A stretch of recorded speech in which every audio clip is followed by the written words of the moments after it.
We're live from Physical Anthropology, 1:35 on Wednesday. So exciting, our first Integrity Day. Oh my God. I hardly know what to say. I don't think I can give this lecture, I'm so excited. All right. That's it, I think, for my announcements. Someone was worried about an assignment. Oh, sorry, yeah. This has to be clarified, and of course it doesn't show up on my screen, so I have to go here, and I want that display to be the one that's recorded. Thank you, sir. Those are my announcements. Test postponed to October 8th. We have a study session on the Friday during my office hour. I'll give you the room number in the future.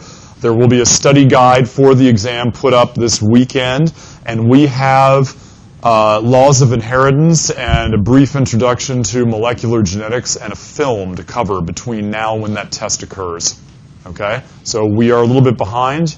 You're kind of a little more talkative than my other class, a little more difficult, need a little more attention, special students, special, quote unquote. So we're about 20 minutes behind my other class, and that means we should probably get going. Are there any other questions? No. Okay. It's so good to be back. I missed you so much. Oh, God. All right, onward and upward. This is this guy. He's called Mendel. You've probably heard of him. You studied him in high school. He's famous for discovering the laws of inheritance when he conducted experiments primarily on what? Pea plants. You don't need to write this down. Of course, you could also look at it again on Integrity. That's the wonder of the system. But he studied a number of traits in his experiments with pea plants that included seed shape, round or wrinkled, seed color, yellow or green, pod shaped, inflated or wrinkled, pod color, green or yellow, flower color, purple or white, flower position on the stem or at the tip, and stem length, they're calling that tall and short, okay, which aren't preferable terms, but that's just the overhead.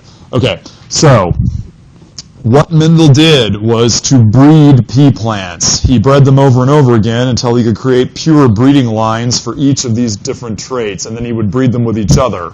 So he would take a pure breeding line, for example, of a plant with yellow peas and a plant with green peas, and he would breed them together in an experiment that went quite a bit like this. One green parent, one yellow parent. What he noticed was in the next generation that all of the offspring were only one of the two. In this case, they were all yellow. Now, since you've already studied this, you know this means that yellow is what? Dominant. We will get to that in just a moment, but first let's start with the word phenotype. The word phenotype refers to the observable characteristics of an organism, or detectable, since it's not just your ability to see them visually.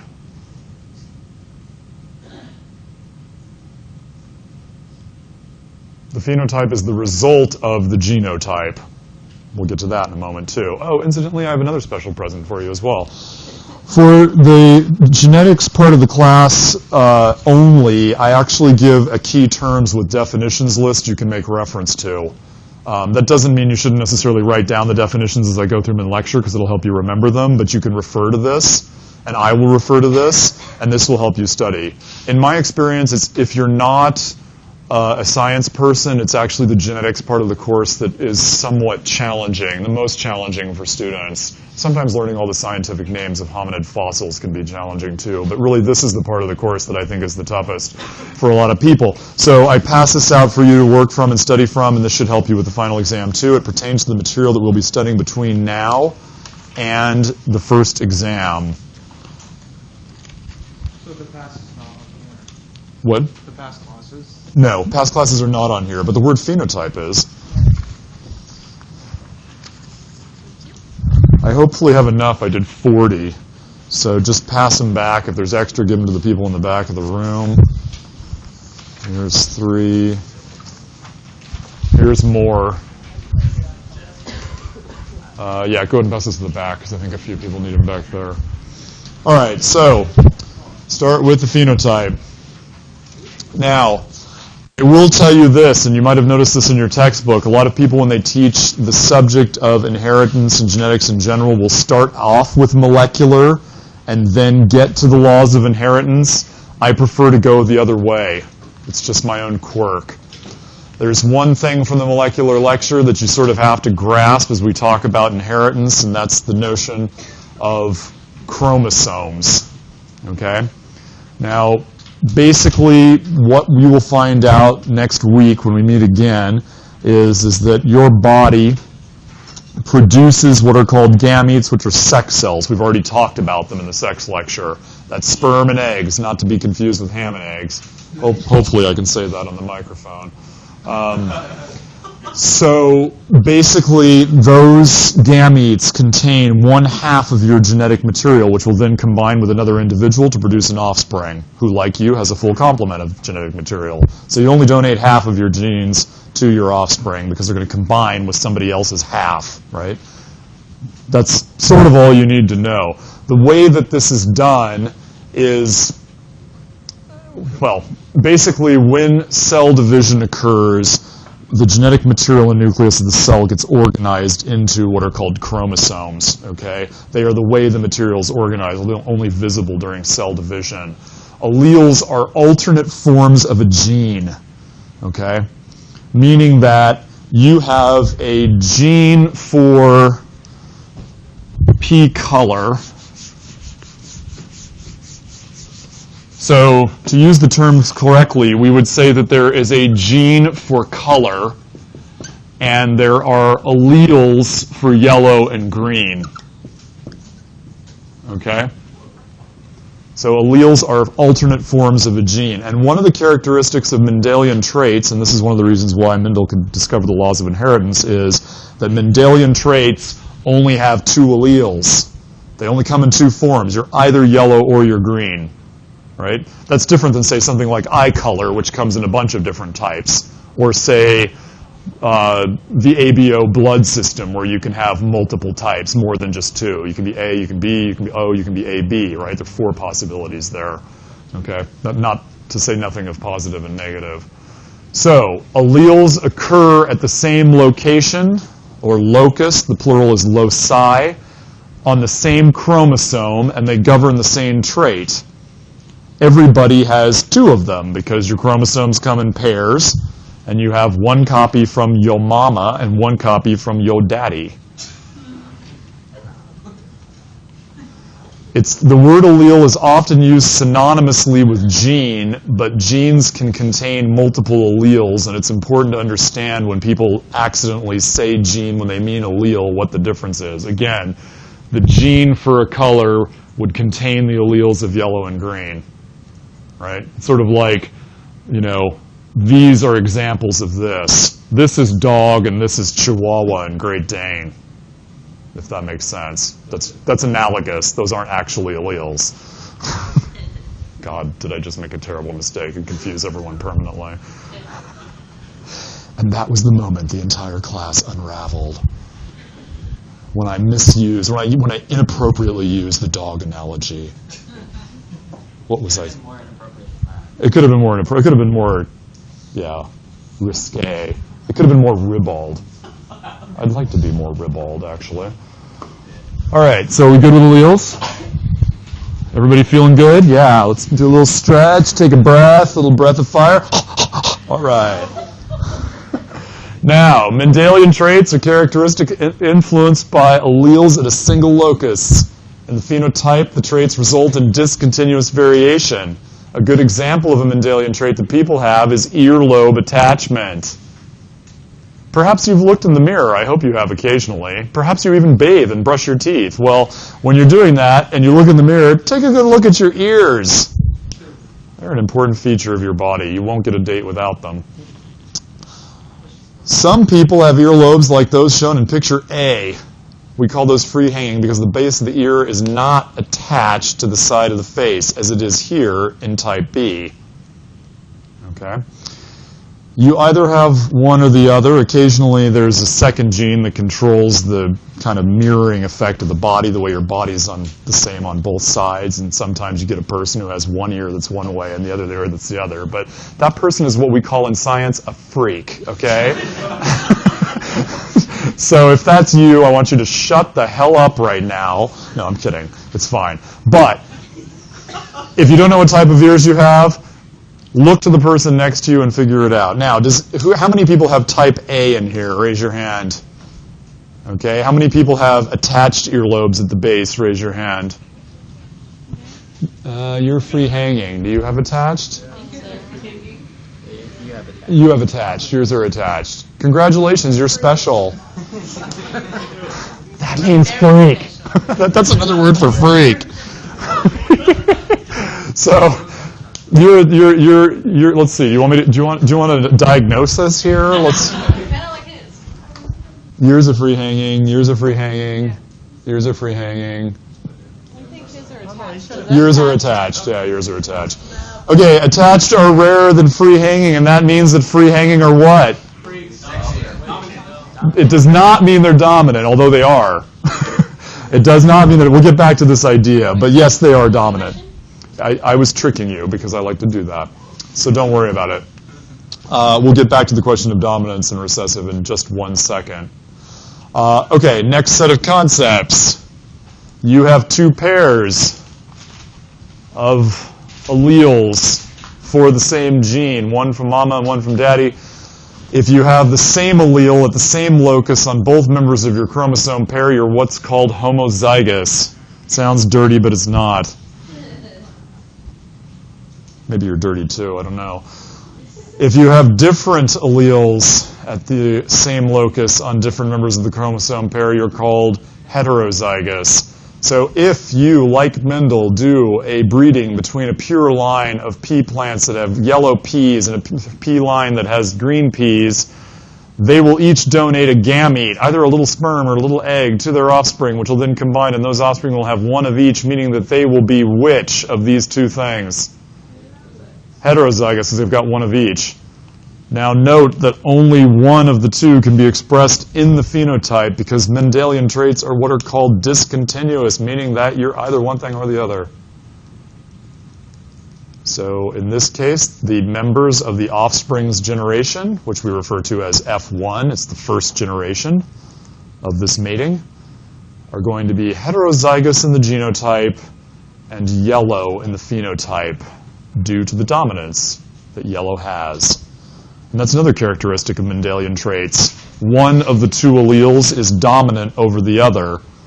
This does not actually always turn out to be the case. After you understand Mendelian traits and how they helped him learn the laws of inheritance, we will move on to some exceptions and deviations from Mendelian genetics, because the real world is a lot more complicated than pea plants.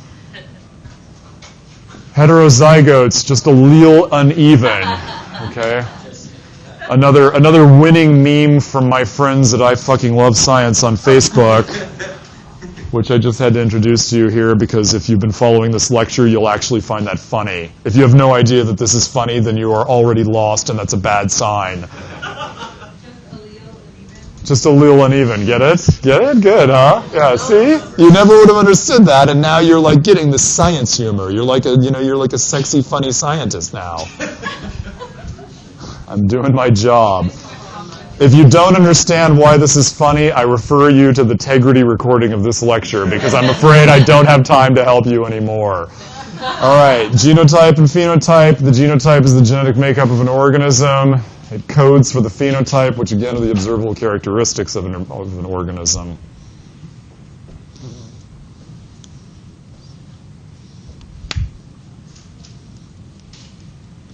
Those are both on your list of key terms.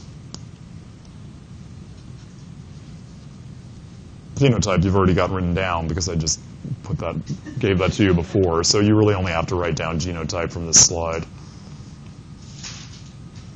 Okay. Dominant and recessive. The ability to curl your tongue like this is a dominant trait. How many people can do it? Show me.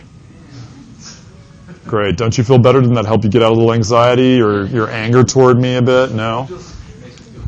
Makes you feel pretty. You looked pretty. Who said that? Oh, you? Yeah, figures. So I put in Google and tongue curl, or put in girl and tongue curl in Google and got this picture. I have no idea who this girl is. She looks like my best friend in college, so I used it. Tongue curl girl. That's her fame.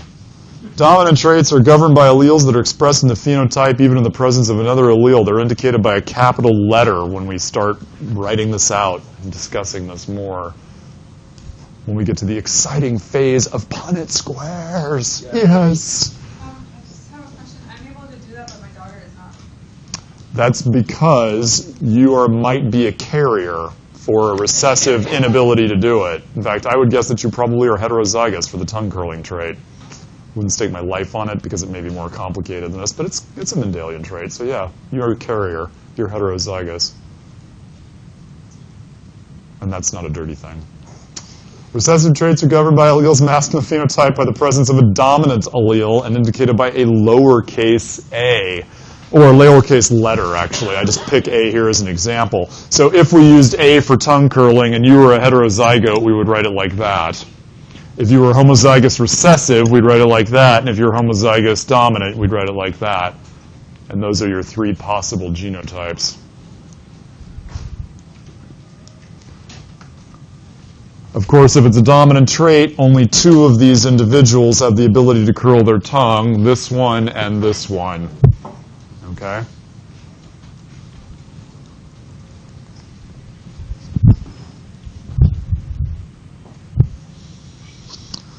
The existence of recessive traits, as the example of tongue curling shows, means that there are many characteristics, the genetic basis for which is not expressed in the phenotype, but are simply carried around by people and anything else with DNA as the basis of its life.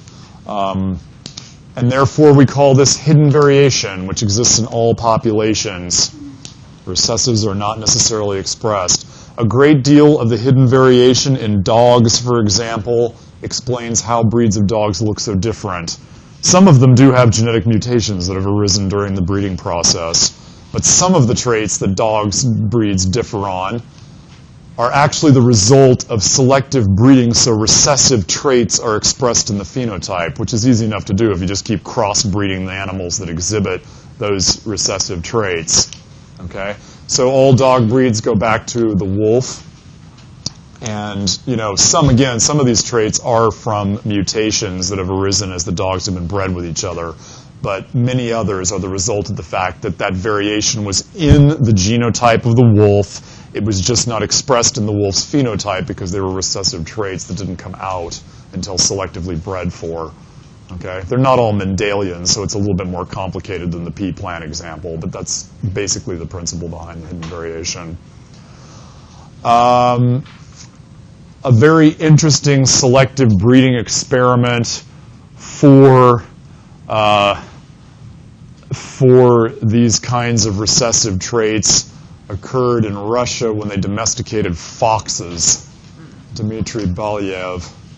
Val should do this as a problem-based learning exercise. You could get a bunch of foxes and breed them in your class. That'd be awesome. They've now done about 40 generations, but essentially what happened was that they selected the foxes, wild foxes, for flight distance, meaning not how far did they fly, right, like to Paris or something, because actually foxes can't fly, but rather how close they would allow a human being to get to them. And then they bred the ones that would consistently allow a person to get closer to them, which logically, historically, was probably how the first dogs were chosen for domestication, and that's why they picked it. And what they found was that in a matter of generations, a handful of generations, they could turn a wild animal into a domesticated animal. And the foxes not only became super friendly, like they loved people, within a few generations, now they've got 40, and you can basically keep them as pets, essentially. But they crossbred them. But by selecting for that behavior, what resulted were a number of secondary changes. So the experimental foxes were friendlier, they reduced their fear responses, they also had a lower production of adrenaline, and they also had a number of traits, morphological characteristics, such as floppier ears, curly tails, they wagged their tails. They had extended reproductive seasons instead of once a year, which is the fox norm. There were changes in their fur color. Their skulls got larger. Their jaws got smaller, both of which are traits actually associated with anatomically modern humans, kids. The coincidence? I don't think so. And their teeth got smaller, and they lost that musky fox smell. All of this resulted simply because they chose the animals that allowed you to get closer to them. okay, which is fascinating because what it shows actually is that a behavioral trigger that could lead subpopulations in the wild to breed with one another could have secondary morphological changes in that species. This is tremendously important, right? Remember when we talked about hybrids and hybridization and the species concept, right? We talked about how, you know, lions and tigers were biologically capable of reproducing, but they didn't do it under natural conditions even when they encountered each other because they have such major behavioral differences, like group life versus solo kind of thing, right? And slightly different environments, but even if they come in contact with one another, behaviorally they won't mate with each other, right? A similar example comes from songbirds, right? So, for example, the North American sparrow is a songbird that attracts its mates where the males sing a little song and the females go, "Oh, that's so nice, I love that song. You're such a nice guy, I want to marry you." And then they pair up. It's sort of like the peacock's tail, and all that stuff that we talked about with the peacock's tail holds true for the song too. Namely that research shows that the birds that sing the best songs are using those songs to indicate the quality of their genes, and their offspring do actually perform better. The same set of findings that Marion Petrie had about peacocks. But what happens is that the North American sparrow that's found all over North America sings slightly different little songs in different parts of the continent. So if you do an experiment, again, we'll make the suggestion to Val, where you get a male bird from New York and you bring him and you rent him in a hotel room and buy him a nice steak dinner with a female from Los Angeles, when he starts singing his little song, she's not going to care because he's singing rap and she wants jazz. So he can be the best rapper in the world and she's going to sit there and go, whatever. You know, that's not the song I want to hear. Sorry. Right? And nothing's going to happen. And yet it could. Right? That's called a pre-mating mechanism. It's something animals do prior to when they mate that limits whether or not they will mate with each other. And it, like the foxes, illustrates the important point that behavior can alter mating patterns in a way that's very important to evolution. Why is this important? Well, because behavior changes more easily than morphology. In other words, remember that the Darwinian model for speciation goes like this. You've got, here's, you know, this is the present day up here. You've got two species, you know, whatever you want to call them, A and B. Back here is an ancestral population. So the idea is that there was once an ancestral population of creatures. At some point in the history, they split into two. Maybe they were separated by a geographic barrier, something like a river, right? Over time, they become more and more different, right? So that even if you brought them back together, they wouldn't be able to mate with each other because they would have become so different. How do they become so different? Well, genetic mutations over time build up and the animals become different. Their characteristics become different, is the normal Darwinian view for speciation. But what can also prevent them from mating when they come back together are behavioral differences that evolve during this time too. And those behavioral differences are going to be subject to change. They're going to change more easily than traits. Okay? So it's important to understand the role of behavior in the evolutionary process. And the songbirds and the foxes kind of illustrate this. The foxes also kind of illustrate a breeding program which was looking at the inheritance of, in this case, behavior, the relationship between behavior and some kind of genetic basis through breeding. But what they found is this very interesting result that there were secondary morphological changes that occurred simply by selectively breeding for the behavioral difference of a fox, allowing you to get closer to it. Okay? Fascinating.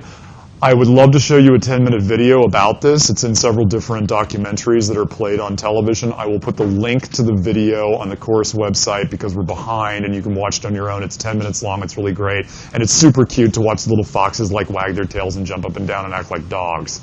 Right? Fascinating experiment. All right, let's get back to Mendel. So here's your old friend, the Punnett square. Okay, now I find that students have a very bad attitude toward Punnett squares. They often think they're worthless and stupid. Okay, I hope to convince you otherwise today in class. But let's start by making sure that you understand how they work. A Punnett square is a way of representing matings and their results in order to determine phenotypic ratios. Okay? So what we have here is a Punnett square showing the offspring of heterozygous parents, in this case, tall and short parents. They're both heterozygous, so each of them has a capital T and a small t. Okay? Tall is dominant. So what you're going to do when you construct your Punnett square is that you're going to put the parents along the top and along the side. This is, say, your father, or the father plant. This is the mother. Then you take each of their possible, see, they're both heterozygotes, so they're going to contribute 1/2 of their genetic complement to their offspring. Well, 1/2 means it either has to be this or it has to be this. So you create a cell for each. Here's the tall possibility, here's the short possibility. You put that letter in each of the cells, you do the same for this letter, and you get your results here. Once you have the letters in the cells, if it's too, obviously you know this is a tall individual, heterozygotes are tall, heterozygotes are tall. One individual is going to be short, homozygous recessive, and we can determine that the phenotypic ratio, right, of offspring in the F1 generation of a mating of two heterozygotes is 3:1. Okay? You probably remember this because this is probably what they taught you about Punnett squares in high school. Are you all with me? Yes. Okay. Now, things get more complicated rather quickly with what is called the principle of independent assortment. Okay? Independent assortment is the idea that with Mendelian traits, it's not always true of traits in general, but with Mendelian traits, the genes that control the different traits are not linked. They're inherited independently from one another. Okay? Now, in reality, genes can be linked. That's called linkage, and we'll talk a little bit more about it later. Basically, if you think about something about like the way, you know, brown hair and brown eyes go together, or blonde hair and blue eyes, that's linkage. There's different sets of genes that control those traits, but you get them as kind of a clump, right?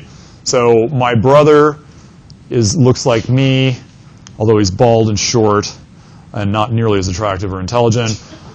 But he's like whiter than the whitest white boy. My sister-in-law is Japanese Peruvian. They have 2 kids. My niece looks like a little white girl, and my nephew looks like a little Asian kid. Okay, that's linkage. It won't be on the test in exactly those words, but hopefully you understand the concept. Maybe I'll put pictures of them. That would be funny. I used to show pictures of my niece in class, and she got really embarrassed and told me to stop doing it. She's at that age now. She's like 12. She won't let me hold her hand in public. It's really sad, you know. Sad. All right, so don't think Punnett squares are worth a damn? Okay, let's look at this. Here we have 2 independently assorted traits put on a Punnett square, okay? And we can use the Punnett square to determine the phenotypic ratios in the F1 generation from a mating of 2 dihybrids, okay? Dihybrid refers to the fact that the parents are heterozygous for both of the traits, okay? Again, dihybrid means the parents are heterozygous for both of the traits.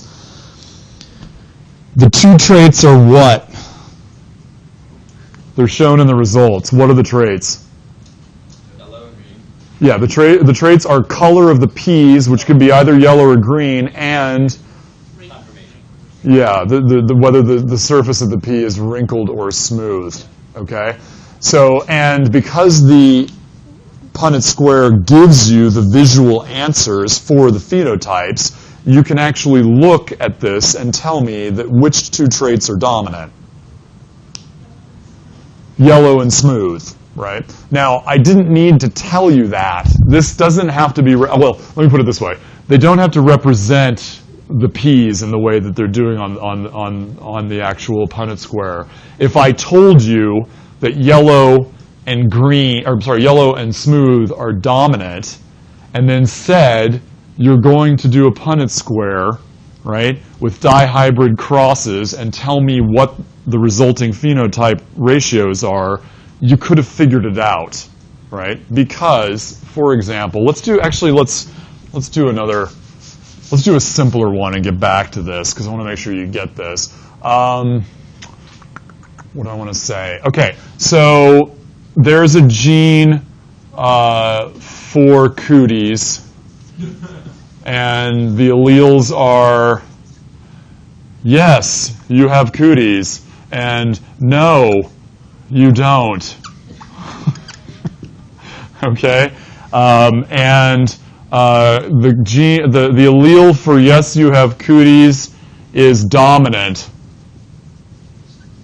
Okay, and your parents are both heterozygotes. Okay, we'll make the letter that we're representing cooties with H because it's easy to tell the capital from the lowercase. So if they're both heterozygotes, what goes here? Big H and a small h. Down here, another big H and a small h, because this is your mama, this is your daddy. And then you fill them in. Where you discover what percentage of the F1 generation is phenotypically cootied. Who has cooties? 75%, because it's a dominant trait. So if there's a single capital H in the cell, it means they've got it in the phenotype. Okay? Everybody following? So that was just an example of a Punnett square. All right. Suppose let's give you another example, then we'll get back to independent assortment. How about, let's say there is a trait for having the horns of Satan on your head, and it's recessive, and your mama, she doesn't have the horns. Your mother has no horns, and your father has horns. What percentage of their offspring would have horns?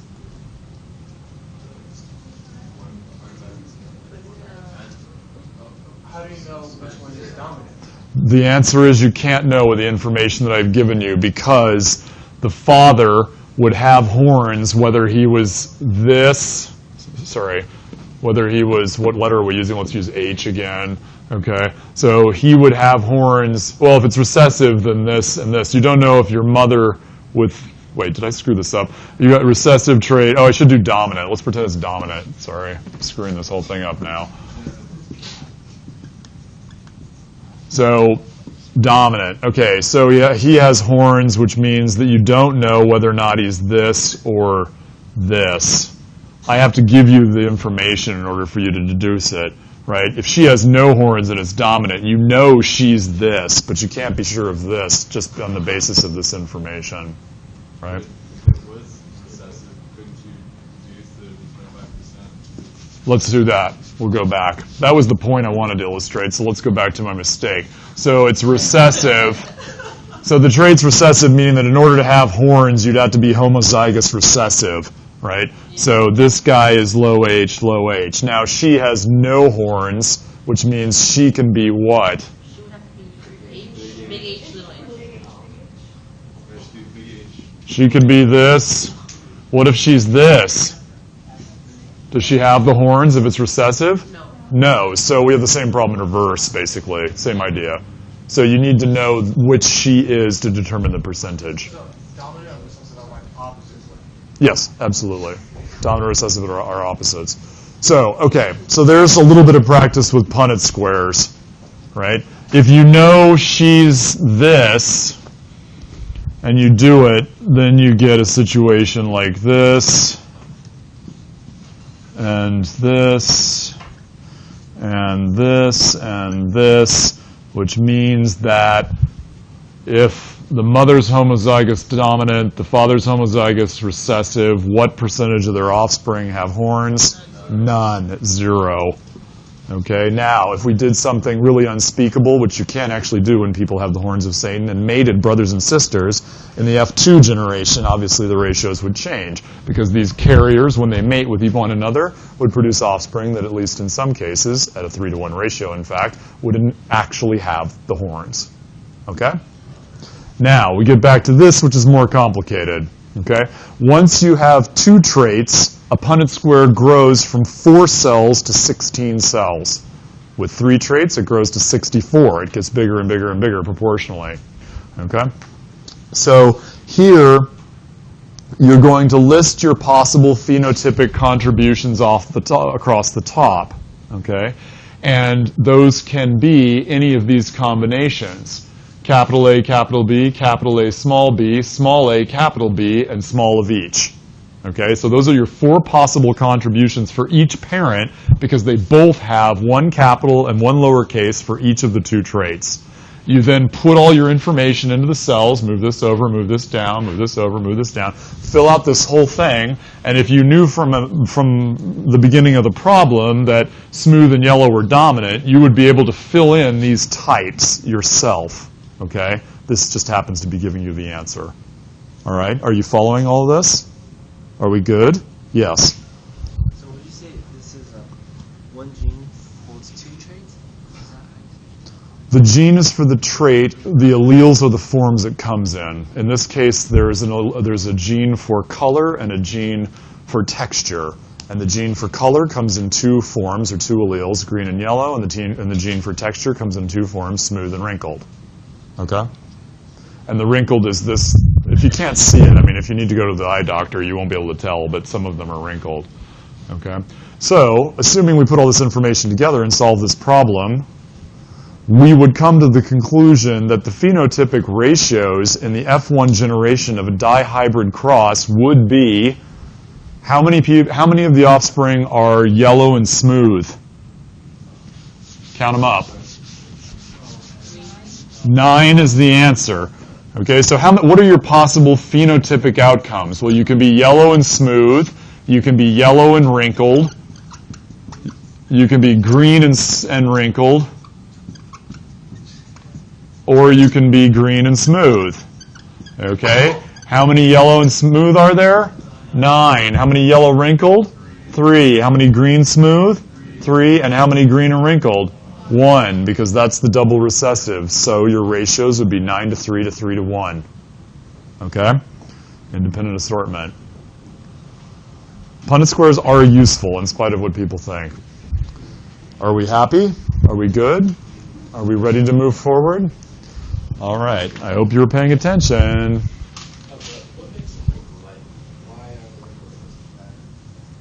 It's just a gene that produces a wrinkled effect in the skin and the surface of the pea shell. Yeah. So it's just a trait. All right. So then we get to some deviations from Mendelian genetics, and there are a lot of them, but let's go over a few of the most important or obvious ones. In the real world, to get this picture, I put Mendel and on acid in Google. All right, the first exception to Mendelian genetics is what's called polygenism. Poly means many. So with polygenism, a single trait is influenced by more than one gene. And the example that you're looking at here is a simplified form for, I say skin color, but actually it's melanin production, because remember that the basis genetically of skin color is melanin production. Yes, well, yes, theoretically for the purposes of our argument. So in the phenotype, a polygenic trait can result in continuous variation, which means that you're not either a yellow pea or a green pea, but you can be somewhere in between. We could see this if, as I used to do in this class, I had everybody in the room stand up in a row from the lightest person in the room to the darkest person in the room. It's really quite a fun exercise. It takes about 20 minutes, and it always involves somebody having some hang-ups. It's great.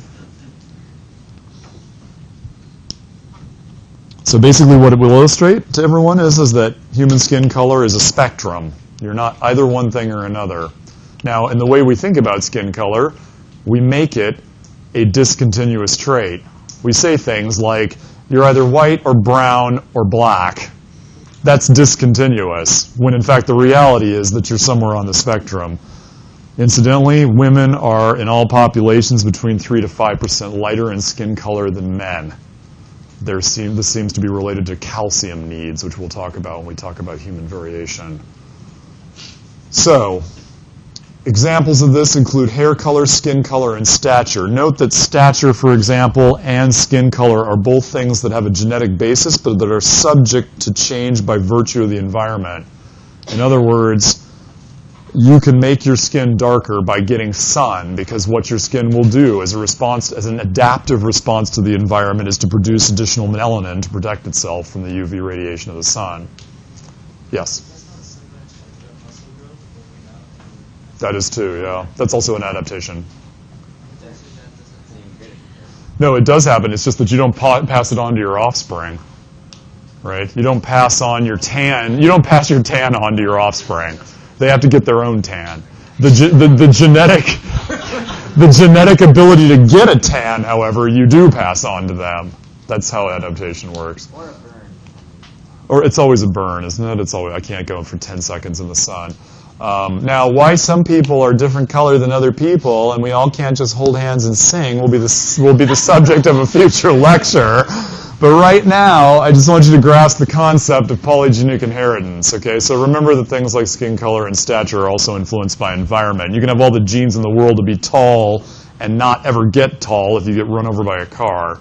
Okay, so to get back to melanin production, in melanin production, no gene is dominant over the other. You have what's called incomplete dominance, which is an exception to Mendelian genetics. Because remember, in Mendelian traits, you have complete dominance of one over the other. So that's our second exception. Polygenic inheritance is the first one. Generally, dark is dominant, but what you have is, in this model, which is simplified, is that you have a series of genes that control melanin production. The more dominant alleles you have, the darker you have. For the purposes of our model, they make it 3 genes. And they show you a mating between 2 trihybrids. So these people are right in the middle because they have 3 light and 3 dark, and they're both about the same because they both have the same genotypic configuration. Okay? Now what this is showing you, like a Punnett square, is the possible phenotypic results of that in their offspring, although it's listing it as a histogram, which is a bar graph. And that's because the Punnett square would have 64 cells, and it gets really complicated, so it's just easier to show the information this way. Note that as these alleles combine from the 2 parents, and think about the way the Punnett square works, the most common result are going to be offspring that look like the parents. In this case, the ratio is 25 out of 64 of the offspring that result, as a fraction of them, will be the same phenotypic configuration as the parents. Okay? They'll be the same color as the parents, if you want to think of it that way. However, these parents, because their alleles can combine differently, they might both, for example, contribute recessive alleles to their offspring, can also have offspring that are either lighter or darker than them, although as you go to the extreme and they end up with all recessives, the mathematical odds are quite high of this happening. So you only get 1 in 64 in a mating between 2 trihybrids that has all recessives. Okay? Or, on the other end, you have 1 in 64 that has all 4 dominants. Okay? Now, one of the things, it's a very simplified model, but one thing to understand in terms of the relevance of anthropology for your own life is that if you happen to be rather lighter or darker than your own parents, it doesn't mean that your mother slept with the mailman. Okay? And I know you spent your whole life thinking that your mother cheated on your father and that you don't look like your parents and something terribly wrong, or maybe you were adopted and they're not telling you because there's a big conspiracy and oh my God, my life is so horrible. But I am here today as an angel of science to tell you that everything is fine and you just need to get over your shit. Because it does happen. And that's why you end up with situations like this family from England. No, this is real, baby. This was a great day in 2005 when this story broke in the newspaper. The parents have a combination of Afro-Caribbean and white heritage. They're from Britain. These are their fraternal twin daughters.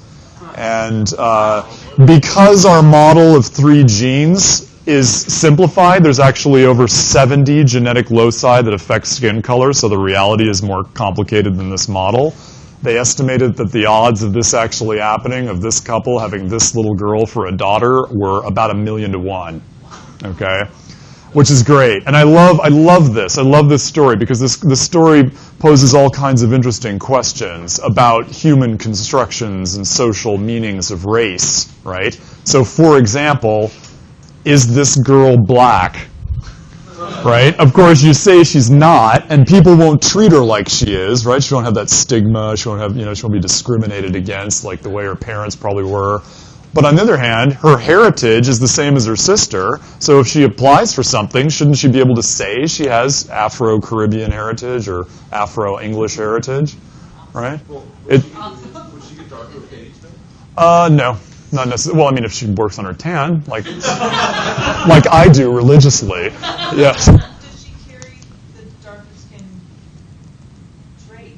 Theoretically, she could if they weren't dominant. In our model, she doesn't, because in our model we had the dark was dominant, but the reality is more complicated. Yeah, she could. It is possible. The genetic reality is possible that her own offspring will be darker than she is. But in terms of our model, that would not happen. Because again, my model was simplified just to illustrate polygenic inheritance. Okay? Yeah. I'm sorry, would her children most likely be darker than her? Marry somebody that was a... It would depend on her mate, right? A great deal, because only half of the genes of the child would come from her. But let's say, again, it would depend on what your mating situation would be. But I would say that there's a pretty good chance that her children would be darker than her, and she is carrying those genes. So dark isn't always dominant, which is what I said in the previous model. It's largely dominant, though. And if you look at parents and offspring, it's largely dominant. Yeah, what's amazing with that, though, is that it wasn't just skin color. I mean, she got the blonde hair and blue eyes, too. Yes. Like earlier, you said it comes in a package. Yeah, it's because of linkage, right? Yeah. I was going to say this, like, my friends actually switched, so, like, him and his brother are both dark, but his mom is really, really pale. Yes. His dad is really, really dark. Yes, it's all because of recessive indominance. That's all it is. But the point of this slide was to get you to understand this notion of polygenic inheritance, that many genes can affect a single trait, which is different than Mendel, right? Different than Mendel. Mendel was a 1-to-1 correspondence between genes and a trait. Pleiotropy is your next concept, your next exception to Mendelian genetics, and pleiotropy is when a single allele affects an entire series of traits. So, sickle cell anemia, you've got one mutant gene, actually a single amino acid substitute in the hemoglobin beta chain, which results in which causes that. That's the mutation, and that leads to many symptoms. I hope you like my little arrows. This is my foray into special effects. Ooh, want to see one more time? Ooh, yeah.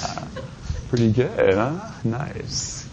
You don't have to write all this down. It's fine. The reason I bring this up, as opposed to other possible examples of pleiotropy, is that sickle cell anemia comes up when we talk about population genetics.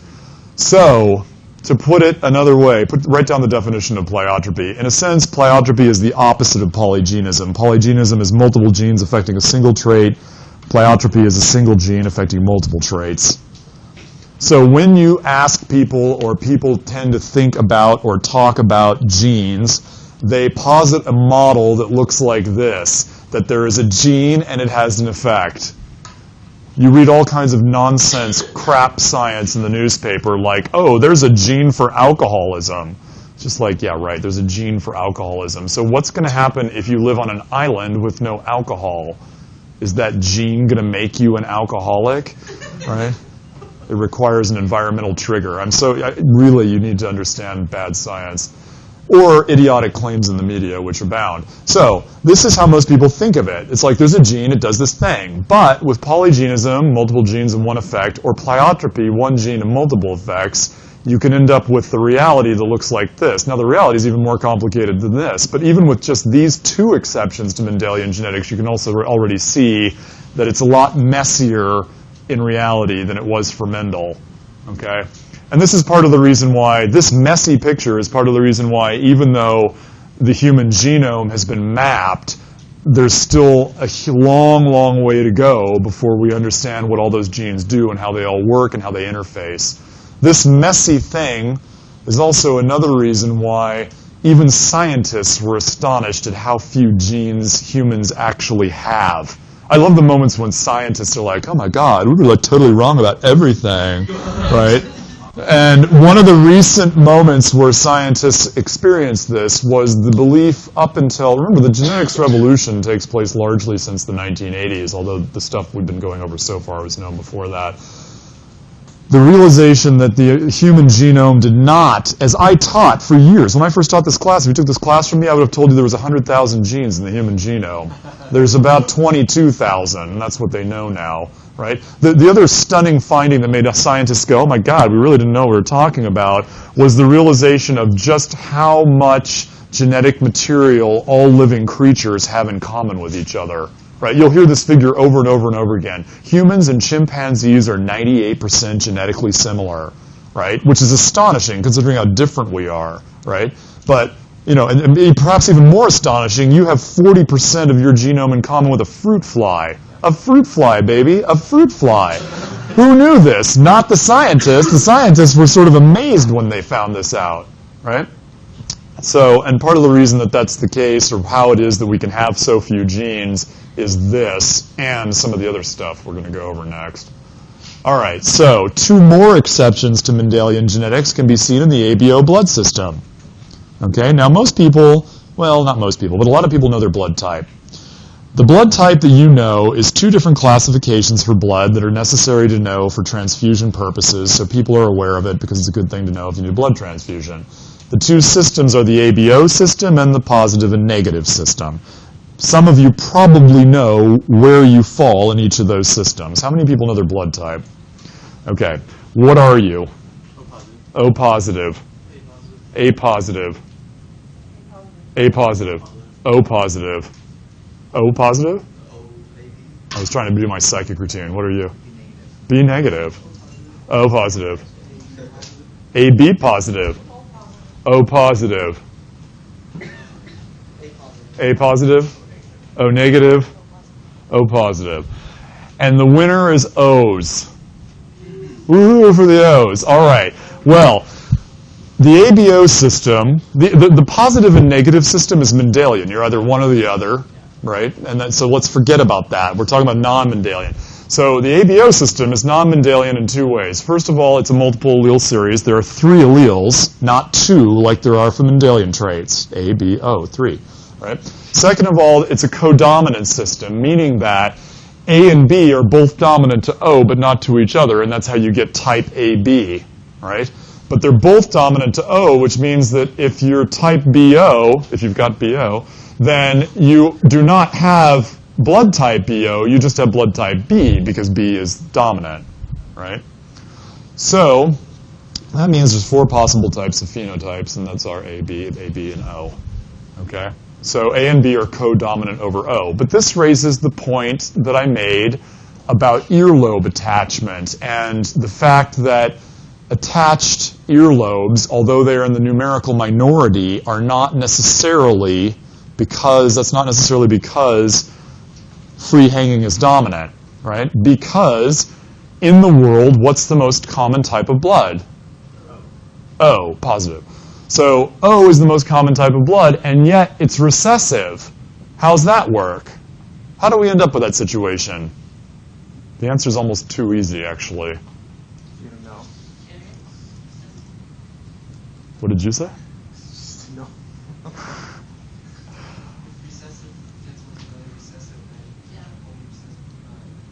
Yes, so basically, in order to have more O's than anything else on Earth, what has had to happen historically? That too. Yeah, O's just mate with O's and have had more kids. That's it. Now, it could have been natural selection, but that's not generally the leading theory. For the most part, it's simply that the O's have reproduced more with each other, right? My niece, well, actually my brother is an AB. Might as well just turn my brother and sister-in-law into a science experiment. My brother's an AB and my sister's an O, right? And that means that my niece and nephew are always going to be either A or B, but they're also either always going to be a carrier for O. And if they have offspring with another O, then their kids will have O again. but neither of them can possibly be O. So because it's recessive, it means that in order for there to be more phenotypic O's in the world, O's have to breed with other O's, right, and at a higher rate in order for the numbers to be higher. And that's all it is. And that's like our first step into population genetics, and we'll get into that more after the test. Isn't that basically where they started hypothesizing about, well, they theorized about the bottlenecking effect that occurred thousands of years ago to our species? Yes. Yeah. The Adam and Eve effect, if you will. Yeah, the bottlenecking we'll talk about when we get to pop genetics too. But yeah, this could be something that goes on with that. But the very simplest answer is simply that more of them have been born, there have been more interbreeding, but it has to occur between O's, okay? There are some other processes that can affect this, and we'll talk about those. That leads us to my dog, okay? Well, actually, my dog died, and it's very sad, and every time I do this part of this lecture, I get a little sad. Oh, God. But my dog's name was Carlos. So if your name is Carlos, you're my new favorite student. Is anyone named Carlos in the class? I don't remember we have a Carlos this time. Is your name really Carlos? Oh, okay. I'll try to resist sort of petting you or calling you, here boy, here boy. But he was actually named after William Carlos Williams. It was a poet, but whatever. This was not Carlos, but he looked a lot like this. Carlos was way cuter than this. Carlos was way cuter. Carlos was so cute that a woman offered to buy Carlos from me at a stoplight one time because he was so cute. She's like, "Oh my God, your dog is so cute. How much do you want for him?" And I looked at the passenger seat in her car and I said, "I'll trade your daughter." And then she called my bluff, and now I've got a daughter. No, I'm kidding. So, anyway, Carlos was sort of like many domesticated animals, as you will see in the fox video, quite stupid.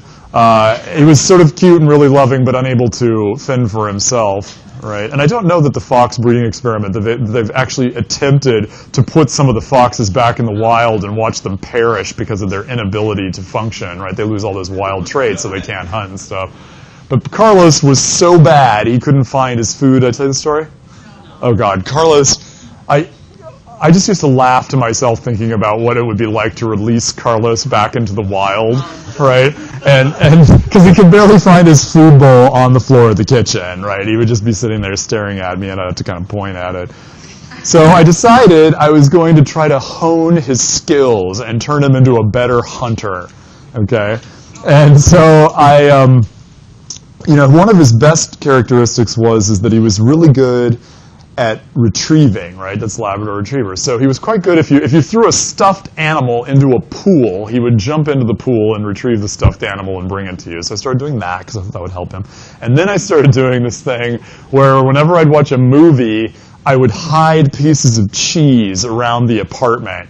And I would see if he could find them because I was trying to develop its sort of hunter instinct, right? It was so funny. Like the movie would go on for like about 30 minutes, and then he'd sort of wake up from his sleep. He was just always like lying on the ground, and he'd go, and he'd start sniffing in the air, and right, he'd realize, something edible, and then he'd get up and he'd start looking around, and he'd start trying to find where I had hidden the cheese around the apartment. It would take him the entire movie to find about 4 pieces. I can tell you, there's no way Carlos would have ever lasted in the wild.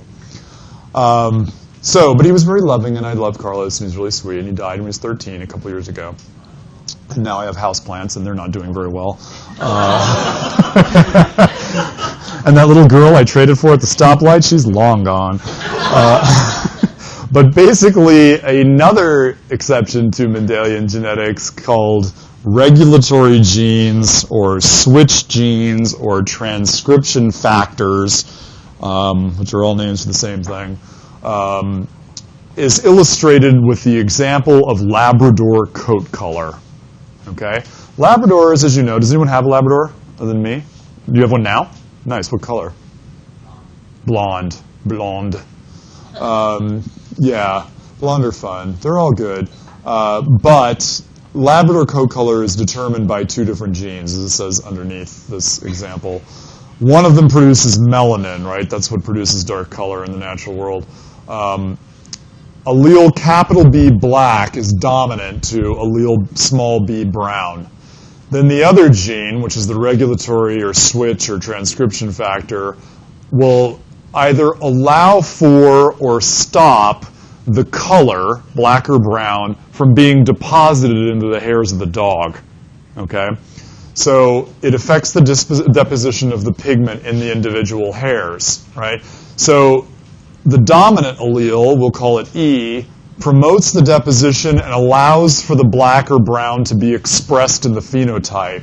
But if the individual is a recessive homozygote, lowercase small double e, the gene will block either of these colors, and a yellow dog is the result. Okay? So this acts as a switch gene, which allows or stops the other gene, regardless of whether the dog is black or brown. Yes? I was reading somewhere they were trying to do a study to see on whether or not coat colors in labs has some effect on their gas production, or at least potency of gas. Nice. What were the results? I don't know. Somebody was doing this. Not you and Val's bio class. Yeah, no. That's nice. I love that idea. Nice. Well, I would actually prefer if the research was on why it is boxers have gas, because that was my other dog, and that dog had serious problems. That breed has serious problems. Yeah. Sweet, but gassy. Sort of like some people I know. Not looking at you for any reason. All right. So, yes. So to make sure I understand, there isn't actually a gene that for a blonde lab is only happening because he's recessive homozygote allele. That's the only reason we have a blonde lab. The blonde lab results from the switch gene turning off and stopping this color from being deposited in the hairs. So there isn't like how You can tell that actually because, of course, the dog has color in other places. It's not an albino. It doesn't have no pigment, right? So it's about the hair that's what's going on here. Okay? Other question? All right. So it is time in the next 12 minutes for your first in-class extra credit opportunity. And this is a test to see how much you have comprehended in today's class. Get out a piece of paper. Put your name at the top. It's extra credit. Doesn't matter. You don't get anything right. I'm gonna do roll, I think, from the extra credit. So, and I want you to answer several questions. The first question is, all right, so here's our scenario. You have two dihybrid parents, and we mate them. I would like you to, one, on your piece of paper, tell me what color those parents are.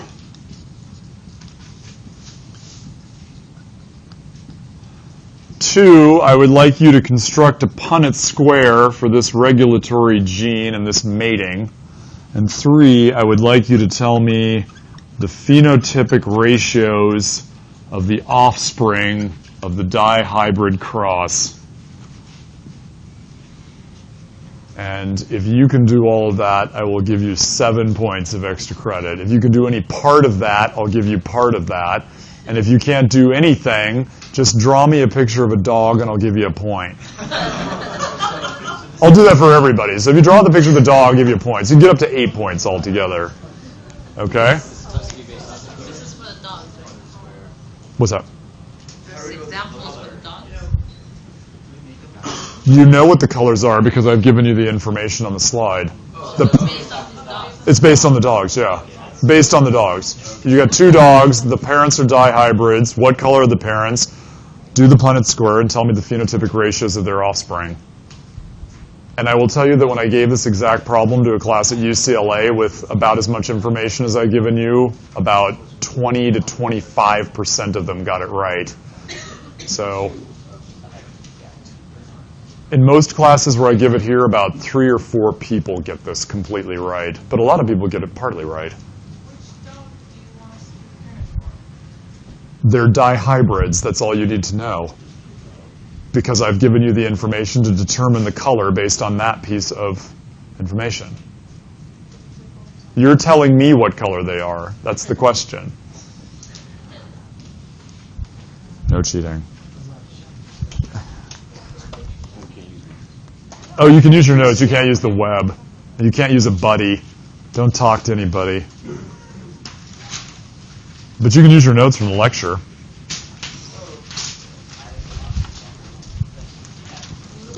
I'll tell you, nothing this hard is on the test. At least not with Punnett squares.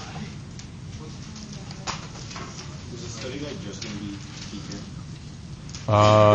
Yeah, it's a list of important terms. Yeah, that's how I do it.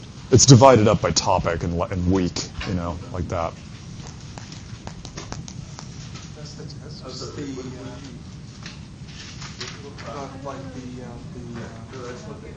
The key terms. What is it? The test. The test, It's yeah. gonna be multiple choices. It's multiple choice. Not all of it is key terms. Some of it is. We'll talk about the test more later. I'm not sure where you're starting from. That's what I'm not understanding about the. I'm starting from the information that's given on the slide. So I tell you what's dominant and what's recessive on the slide, and I tell you how the regulatory gene works. Then I say you've got two dihybrid parents. You know what colors they are. You can figure it out. I mate them. You do a Punnett square for that mating. Parents? I'm not following you. What does dihybrid mean? I'm not actually sure, but I said it. Want me to give you a hint? Because I did define it in the lecture if you didn't write it down. Dihybrid means they're heterozygous for both traits. Does that help you? No, because I'm not understanding. I'll explain the answer afterward, but make sure you put your name on the paper because I'm going to do roll this way and draw the dog for the point. Don't be frustrated. It's not an easy problem. It's not an easy problem.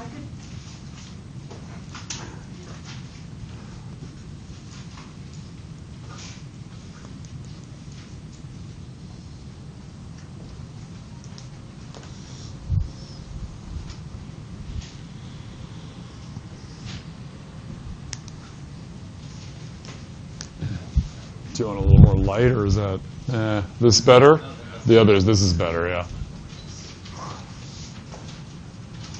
No light, I might get a tan.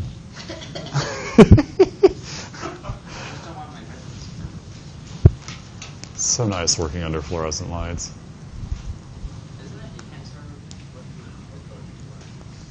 That's right, you can't tell what color people are in the dark. That's my profound statement for the day. All right, no talking. Silence.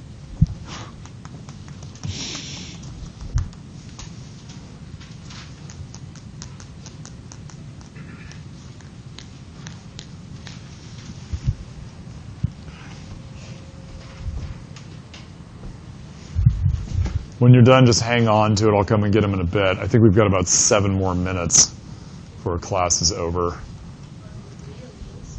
Do what back? You know how many there are. I don't need to answer that because that information is already up there.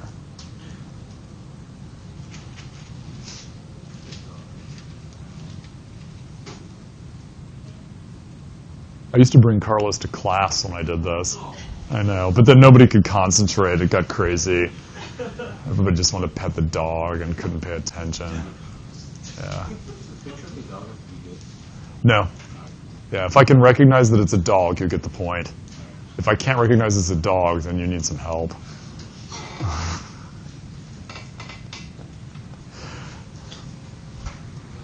Just a face or the whole body. It can be either.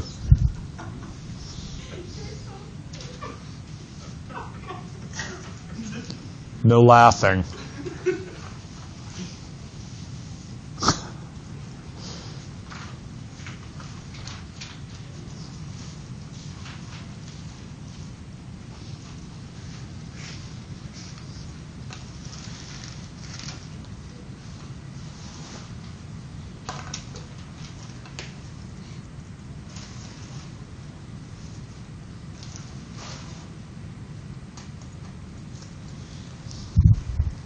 I love the use of the penny for perspective.